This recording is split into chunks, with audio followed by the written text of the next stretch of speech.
یہاں پھر لاڈلا آ جاتا ہے، یا پھر میرے کوئی پتھر سے نہ مارے میرے دیوانے کو، یہ نہ ایکسپیکٹ کریں عطر صاحب. تو عطر صاحب تھوڑا سا بڑے ہو جائیں. مسئلہ یہ ہے کہ دیکھیں ہم نے تو نہ کسی کی سفارش کی تھی کہ اس کو ادھر لگایا جائے اس کو ادھر لگایا جائے، ٹھیک ہے کہ نہیں؟ ہمارے لیے تو سارے ہی ایک جیسے. چلے میں ساری عمر تانے سنتا رہوں. آپ تو ماضی میں خود کہتے ہیں کہ میں نے اس کو سفارش کی تھی کہ اس کو لگایا جائے. چلے ٹھیک ہے. دیکھیں ایک منٹ نہیں منیب صاحب، یہاں پہ بھی پھر میرا موقف اب تھوڑا سا دیکھیں. میں نے لگوایا، میں نے غلطی کی، میں نے اس غلطی کا کفارہ ادا کیا اپنے سینے پہ گولیاں کھا کے، ٹھیک ہے؟ میرے سارے خاندان نے بھگتا، پھر بھی تو اس کے خلاف میں نے اس کو ایکسپوز بھی میں نے کیا، لیکن اس کو والد کا درجہ تو میں نے نہیں دیا نا، وہ تو کسی اور جماعت نے دیا. میں ان کو کہہ رہا ہوں نہ کریں، یہ غلط ہوتا ہے. میری غلطیوں سے سیکھیں، میری غلطیوں سے سیکھیں. صاحب کی غلطیوں سے سیکھا جائے. جی پروگرام آپ نے دیکھا، فیڈ بیک ضرور دیکھنے کا بہت شکریہ. خدا حافظ. عطر صاحب جذباتی آدمی، چھوٹے ہیں نا، ابھی ینگ ہیں، ینگ بلڈ ہیں، تو ابھی یہ میری باتیں سمجھنے کی پوزیشن میں نہیں ہیں. انہیں کچھ سالوں بعد سب چیزیں سمجھ آ جائیں گی، پدرے ہو جائیں گے، جو کہتے ہیں پدرے ہو جائیں گے، رندہ پھر جائے گا آہستہ آہستہ، پھر ٹھیک ہو جائے گا، پھر سمجھ آیا کرے گی. وہ اسلام آباد میں رہتے ہیں، رندہ نہ پھروا دیجیے گا انہیں. وہ والا رندہ نہیں، وہ والا رندہ نہیں، حالات کا، وقت کا رندہ. وقت کا بھی ایک رندہ ہوتا ہے نا. تو بالوں میں سفیدی ذرا زیادہ آ جائے گی، ابھی کم ہے، زیادہ آ جائے گی، تو پھر انہیں بہت ساری چیزیں سمجھ آیا کریں گی جیسے مجھے آتی ہیں. اب بات یہ ہے کہ جنہوں نے، میں یادداشت میری ابھی نہیں بوڑھی ہوئی، جو سپریم کورٹ پہ جنہوں نے حملہ کیا ان کو سزا ملی اور وہ نااہل ہوئے الیکشن لڑنے سے، اور انہوں نے اپنی نااہلی بھی پوری کی اور سزا بھی پوری کی. یہاں بھی یہ ہونا چاہیے. جنہوں نے طیارہ ہائی جیک کرنے کا جو الزام تھا، جو کہ میرے خیال میں بہت ہی فضول قسم کا الزام تھا، وہ ایک اور ٹگ آف وار چل رہی تھی، وہ لمبی بات ہو جائے گی، ٹائم آپ کے پاس ہے نہیں. اس پہ کارگل وار کیوں ہوئی تھی، کس لیے ہوئی تھی. خیر وہ بھی اپنے بیوی بچوں خاندان سمیت، پورے خاندان سمیت گرفتار ہوئے، والد سمیت، والدہ سمیت گرفتار ہوئے. انہیں سزا ہوئی، ساری آدھی فیملی کو سزا ہوئی. وہ جیلوں میں رہے، قید تنہائیوں میں رہے، اور اقتدار سے گئے. وہ وزیر اعظم کی کرسی پہ بیٹھے ہوئے تھے اس وقت، بالکل مارشل لا لگ گیا، جیل میں رات کو پھینک دیا. ٹھیک ہے، مارشل لا لگ گیا، پورا ملک میں مارشل لا رہا 10 سال. اور اس کے بعد پھر جو بھی ہوا وہ باہر چلے گئے، اور پھر جس طرح بھی آئے. تو یہ ہر سیاسی لیڈر جس نے، اگر، حالانکہ میں سمجھتا ہوں کہ طیارے والا ان کا ایکٹ غلط نہیں تھا، ٹھیک ہو گیا، طیارے سے مراد ہے کہ ان کو سیک کرنا، آرمی چیف کو، لیکن ان کو اس کی سزا تو ملی نا. بالکل ٹھیک. تو یہاں پھر لاڈلا آ جاتا ہے، یا پھر میرے کوئی پتھر سے نہ مارے میرے دیوانے کو، یہ نہ ایکسپیکٹ کریں عطر صاحب. تو عطر صاحب تھوڑا سا بڑے ہو جائیں. مسئلہ یہ ہے کہ دیکھیں ہم نے تو نہ کسی کی سفارش کی تھی کہ اس کو ادھر لگایا جائے اس کو ادھر لگایا جائے، ٹھیک ہے کہ نہیں؟ ہمارے لیے تو سارے ہی ایک جیسے. میں ساری عمر تانے سنتا رہوں. آپ تو ماضی میں خود کہتے ہیں کہ میں نے اس کو سفارش کی تھی کہ اس کو لگایا جائے. چلے ٹھیک ہے.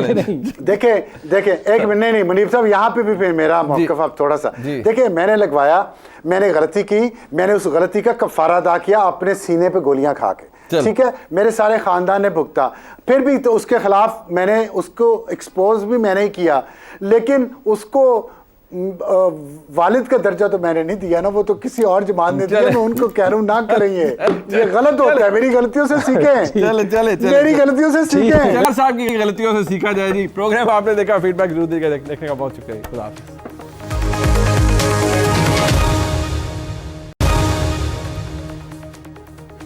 وقت گزرتا جا رہا ہے لیکن عمران خان صاحب کے الزامات آج بھی اپنی جگہ موجود ہے. دی اکانومسٹ کے اندر شائع ہونے والے عمران خان صاحب کے اس آرٹیکل کے اندر، جس میں عمران خان صاحب نے کہا ہے، اس کا عنوان یہ ہے کہ Imran Khan warns that Pakistan's election could be a farce. اب وہ فارس ہوں گے نہیں ہوں گے اس انتخاب کے حوالے سے، جو کہ 8 فروری 2024 کے لیے شیڈیولڈ ہے، اس کے حوالے سے ریزرویشنز، اس کے حوالے سے کرٹیک اپنی جگہ موجود ہے. اب سب سے پہلے ابصار عالم صاحب، ایک بات یہاں موجود ہے جو کہ عمران خان صاحب نے بتدریج، وہ پہلے بھی کہتے رہے ہیں، وہ آج بھی کہا ہے. وہ یہ کہہ رہے ہیں کہ میری جماعت کے خلاف اسٹیبلشمنٹ، سیکیورٹی ایجنسیاں اور سول بیوروکریسی، یہ مجھے لیول پلینگ فیلڈ تو کیا کوئی پلینگ فیلڈ ہی دینے کو تیار نہیں ہے. اور وہ ڈائریکٹلی ایکیوز کر رہے ہیں پاکستان کے اسٹیبلشمنٹ کو، सिक्योरिटी एजेंसीज को। साथ ही साथ वो अपने पुराने इल्ज़ामात भी दोहरा रहे हैं और उन्होंने कहा कि मुझे निकालने में अमेरिका के कहने पर मुझे एस्टेब्लिशमेंट ने निकाला इसलिए कि मेरी फॉरेन पॉलिसी बहुत इंडिपेंडेंट थी और मैं अमेरिका को एब्सोल्युटली नॉट टाइप काम कह चुका था, लिहाजा मुझे निकालना बड़ा आसान था और इसीलिए मुझे निकाला गया और अब भी प्लानिंग बहुत सी चीज़ों की जारी है। लेकिन first I would like you to reflect on this कि वो आज भी ये कह रहे हैं कि भाई ये क्लियर है कि मुझे निकाला गया और आज भी ये पूरा एका किया हुआ है पाकिस्तान की एस्टेब्लिशमेंट ने कि मुझे इक़्तिदार में नहीं आने देना। देखिए खान साहब ने जो बात की है ना अपने लेटर में सारी, उसमें सब बातें उनकी वो हैं जो वो पब्लिकली बात करते हैं, लेकिन बिहाइंड द कर्टन वो जो बातें करते हैं वो बिल्कुल मुख्तलिफ होती हैं जो वो इस आर्टिकल में उन्होंने लिखा है या जो पब्लिकली बात करते हैं। तो इस वजह से खान साहब की किसी बात की क्रेडिबिलिटी कम अज़ कम मेरे लिए तो मुश्किल है उनकी किसी बात पे भी यकीन करना, क्योंकि ये वही इस्टेब्लिशमेंट है, वही मीर जाफ़र है जिसके बारे में जिसको पहले बाप का दर्जा दिया गया था और इक़्तिदार से निकलने के बाद नो कॉन्फिडेंस मोशन एक जमहूरी अमल है ना, उस इक़्तिदार से निकलने के बाद 2 दफ़ा मिले हैं कमर जावेद बाजवा से ऐवान सदर में, ठीक है, और दोनों दफ़ा उन्होंने ऑफ़र किया उनको एक्सटेंशन की और लाइफ टाइम एक्सटेंशन की और साथ ये कहा कि मुझे वापस लेके आओ, इनको निकालो। ये कहा गया ना, ये बात ऑन रिकॉर्ड आ गई है ना अब तो। जी जी। तो अगर आप इतने ही एंटी एस्टेब्लिशमेंट थे, जिस मीर जाफ़र ने आपको निकाला था, आप उसी से खुफिया तौर पे मिलके यही अपनी फिर डिमांड लिस्ट क्यों जारी कर रहे थे उसको? तो ये इतनी जो दोगली किस्म की पॉलिसी है, इससे मेरे लिए तो उनकी किसी भी बात पे यकीन करना मुश्किल हो रहा है। एक बार साहब एक सेकंड सर, लेकिन क्या इस बात से ये उनके इल्ज़ाम से ये बात तो सच नहीं साबित होती या एटलीस्ट उनके दावे के अंदर वजन आ जाता है कि उनको निकालने वाली 2022 के अंदर बेशक तरीके अदम एतमाद हुई, उनके सियासी हरीफ उनके जो हलीफ थे वो उनके इत्तेहादी साथ छोड़ गए उनका, उसके अंदर इस्टेब्लिशमेंट का किरदार था, इस बात के अंदर वजन नहीं आ जाता इस तमाम आर्गूमेंट के बाद? आपकी बात दुरुस्त है, मैं मानता हूँ इस्टेब्लिशमेंट का किरदार उसमें भी था, ये मैं आपको ऑन रिकॉर्ड बात कर रहा हूँ। और क्या किरदार था? वो जो छोटी जमातें थी जिनको और जो इलेक्टेबल्स टाइप लोग होते हैं जिनको इसी काम के लिए छोटी जमातें बनाई भी इसी काम के लिए, ये जो आज 14 सेनेटर्स हैं, ठीक है, इनका कोई आपको पता है आगे पीछे किस जमात का कौन, इनका हर 6 महीने साल बाद इनकी जमात बदलती रहती है। ये ऐसे लोग जो है ना इसीलिए पार्लियामेंट में ला के दोनों ऐवानों में बिठाए जाते हैं कि उनको जब चाबी दे के जिस तरफ चलाना चाहे चला लिया जाए, तो वो चलाया गया, ठीक है, नो कॉन्फिडेंस मोशन से पहले, इस पर कोई शक नहीं है। लेकिन तब भी जनरल बाजवा डबल गेम कर रहे थे, वो इमरान खान को भी नहीं गिरने दे रहे थे और शहबाज शरीफ को भी, पीडीएम को भी नहीं गिरने दे रहे थे, लेकिन फिर वो गिर गए।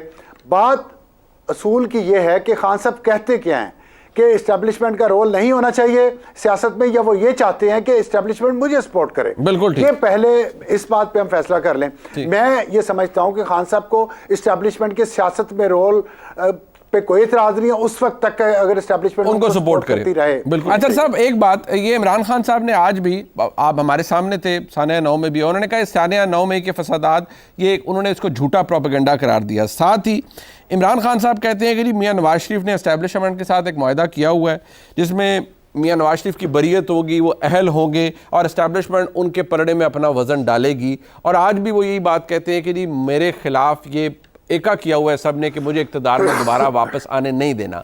बट क्या उनके इन तमाम तर इल्ज़ामात के अंदर वो जो दोगलापन है कि उसी इस्टेब्लिशमेंट को आप इल्ज़ाम भी देते हैं फिर उसी से सेटिंग करने की कोशिश भी करते हैं, मौक़िफ़ मजबूत रहता है या कमज़ोर हो जाता है इमरान खान का? साहब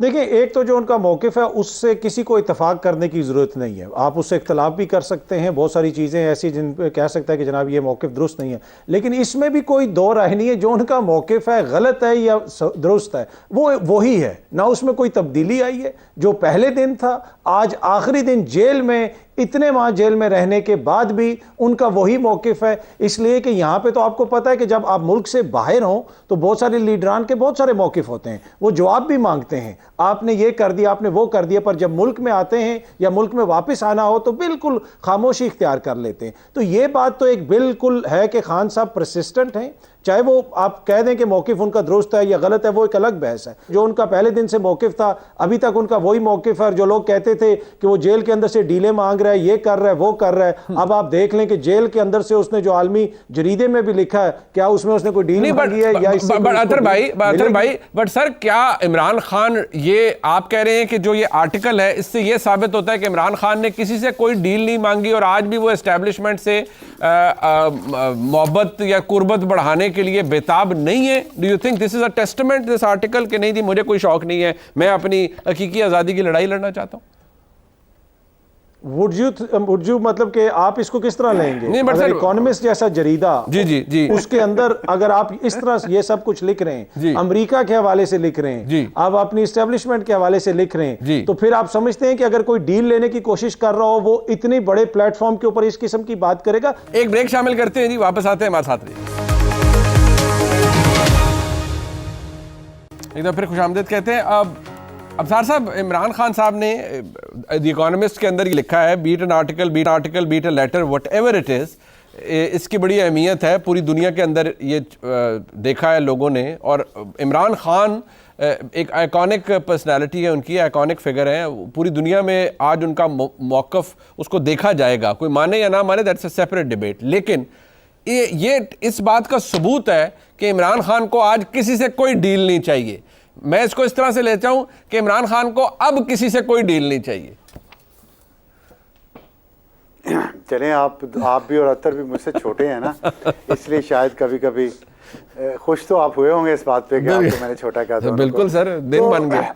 ये मेरी जान, डील लेने का यही तरीका है। अच्छा, आप कुछ थोड़ा सा दबाव डालेंगे कहीं से इधर उधर से, और यहाँ इमरान खान तो ज़ाहिर है इंटरनेशनल आइकॉन है जैसे आपने कहा, और गिज़लैन मैक्सवेल और जेफरी एप्स्टाइन के जो प्राइवेट जजीरा है उस पे सफ़र करने के लिए जितने लोग जाते थे प्राइवेट जेट्स में, अमरीकी और दूसरे मुल्कों के लीडर्स, वो इंटरनेशनल आइकॉन थे सारे। और लेकिन वो क्या करते थे, वो आपको भी अब सब कुछ बाहर आ रहा है, तो इसलिए दिखाया कुछ और जाता है, हो कुछ और रहा होता है। ये दबाव इंटरनेशनल दिलवाएंगे तो भाईजान डील तभी होगी ना। अदर साहब, इमरान खान साहब की जमात को बैसियत जमात और उनको बैसियत इतने बड़े शख्सियत के सोचना चाहिए, रिफ्लेक्ट करना चाहिए कि भाई व्हाट वेंट रॉन्ग, हमसे ऐसा क्या हुआ कि जो इतनी मोहब्बत थी वो इतनी शदीद नफ़रत में बदल गई। और ज़ाहिर बात है आपको पता है दूसरा फरीक कौन है। तो अच्छा नहीं है वाकई इमरान खान साहब को सोचना चाहिए? देखिए, सब सियासतदानों को सोचना चाहिए। देखिए, गलतियों से कोई भी मुबर्रा नहीं है, सारे सियासतदानों ने गलतियां की हैं, इदारों से भी गलतियां हुई हैं, तो अपनी गलतियों के हवाले से बिल्कुल आपको सोचना चाहिए जब भी आपको टाइम मिले। बाकी ये बात है कि कोई मुल्क की जो सियासत होती है वो मुल्क की कॉन्टेक्स्ट के अंदर होती है। अब वो यहाँ पे वो मंडेला को पढ़ के तो शायद वो इतना ना सीख सकें, यहाँ पे उनको मेरा तो मशवरा ये होगा कि वो नवाज शरीफ साहब को स्टडी करें, वो देखें कि उन्होंने क्या किया। वो मरियम बीबी साहिबा का वो बयान सुने कि मुझे वो रास्ता आता है, पर उस रास्ते पे जो है ये बहुत कुछ होता है। तो प्रॉब्लम ये है कि वो अपने मारूजी हालात के अंदर ही देख के वो सीखेंगे, समझेंगे। मतलब इमरान खान साहब को चाहिए ना कि 9 मई का सानिया हो गया और आज भी वो कह रहे हैं इस अपनी पब्लिकेशन के अंदर भी कि भाई वो तो झूठा प्रोपेगेंडा था, मतलब तहस नहस हो गई हर चीज़, लेकिन वो ये कह रहे हैं कि झूठा प्रोपेगेंडा था। तो मेरे ख्याल में इट्स हाई टाइम ना, उन्हें सोचना चाहिए कि बड़ा गर्क किया उनकी जमात का। अदर साहब, नहीं, बिल्कुल सोचना चाहिए। देखें, जमातें इस तरह के वाक़यात से निकलती हैं तभी जब वो अपना थोड़ा सा खुद एहतसाबी के अमल से गुजरें। इसी मुल्क में सुप्रीम कोर्ट पे हमला करने वाली जमात, इसी मुल्क में मुबैना तौर पे आर्मी चीफ का त्यारा अगवा करने वाली जमात, वो अभी बरमला आके टीवी पे कह रही है कि अगली हुकूमत हमारी होगी। तो केस स्टडीज तो बहुत ज्यादा है उनके सामने, उनसे सीखें, इन सब तमाम लोगों की शख्सियात से सीखें, उनके जो हमायती हैं उनकी शख्सियात से सीखें, हर जगह पे जो है उधर से उनका देखें कि वो क्या कह रहे हैं। तो सबको एक दूसरे से सीखने की जरूरत है। अबसार अरब साहब, is it a fair comparison? जो जमातों की जिंदगी में या जमातों की अपनी जो लाइफ है उसमें बहुत कुछ आता है, 9 मई पीटीआई के हिस्से में आ गया, बट ये वक्त गुजर जाएगा, ऐसे ही है सर? अतर साहब जज्बाती आदमी, छोटे हैं ना, अभी यंग हैं, यंग ब्लड हैं, तो अभी ये मेरी बातें समझने की पोजीशन में नहीं है। अच्छा। इन्हें कुछ सालों बाद सब चीज़ें समझ आ जाएंगी, पदरे हो जाएंगे, जो कहते हैं पदरे हो जाएंगे, रंदा फिर जाएगा ऐसा, फिर ठीक हो जाएगा, फिर समझ आया करेगी। वो इस्लामाबाद में रहते हैं, रंदा ना फिरवा दीजिएगा उन्हें। वो वाला रंदा नहीं, वो वाला रंदा नहीं, हालात का, वक्त का रंदा, वक्त का भी एक रंदा होता है ना। जी जी जी। तो बालों में सफेदी जरा ज्यादा आ जाएगी, अभी कम है, ज्यादा आ जाएगी, तो फिर इन्हें बहुत सारी चीजें समझ आया करेंगी जैसे मुझे आती हैं। अब बात यह है कि जिन्होंने, मैं याददाश्त मेरी अभी नहीं बूढ़ी हुई, जो सुप्रीम कोर्ट पे जिन्होंने हमला किया उनको सजा मिली और वो नाअहल हुए इलेक्शन लड़ने से, और उन्होंने अपनी नाअहली भी पूरी की और सजा भी पूरी की। यहाँ भी ये होना चाहिए। जिन्होंने त्यारा हाई जैक करने का जो इल्ज़ाम था, जो कि मेरे ख्याल में बहुत ही फजूल किस्म का इल्ज़ाम था, वो एक और टग ऑफ वॉर चल रही थी, वो लंबी बात हो जाएगी, टाइम आपके पास है नहीं, उस पर कारगिल वॉर क्यों हुई थी, किस लिए हुई थी। खैर वो भी अपने बीवी बच्चों खानदान समेत, पूरे खानदान समेत गिरफ्तार हुए, वालिद समेत, वालदा समेत गिरफ्तार हुए, उन्हें सजा हुई, सारी आधी फैमिली को सजा हुई, वो जेलों में रहे, कैद तन्हाइयों में रहे और इक्तदार से गए। वो वजीर आज़म की कुर्सी पे बैठे हुए थे उस वक्त, बिल्कुल, मार्शल लॉ लग गया, जेल में रात को फेंक दिया। ठीक है, मार्शल लॉ लग गया, पूरा मुल्क में मार्शल लॉ रहा 10 साल, और उसके बाद फिर जो भी हुआ वो बाहर चले गए, और फिर जिस तरह भी आए। तो ये हर सियासी लीडर जिसने, अगर, हालांकि मैं समझता हूं कि त्यारे वाला उनका एक्ट गलत नहीं था, ठीक हो गया, त्यारे से मुराद है कि उनको सैक करना आर्मी चीफ को, लेकिन उनको उसकी सजा तो मिली ना। बिल्कुल ठीक। तो यहाँ फिर लाडला आ जाता है, यहाँ पे मेरे कोई पत्थर से ना मारे मेरे दीवाने को, ये ना एक्सपेक्ट करें अतर साहब। तो अतर साहब थोड़ा सा बड़े हो जाए, मसला ये है कि देखें, हमने तो ना किसी की सिफारिश की थी कि इसको इधर लगाया जाए उसको उधर लगाया जाए, ठीक है कि नहीं, हमारे लिए तो सारे ही एक। चले, मैं सारी उम्र ताने सुनता रहूंगा, आप तो माजी में खुद कहते हैं कि मैंने लगवाया, मैंने सिफारिश की थी कि इसको लगाया जाए। चले ठीक है।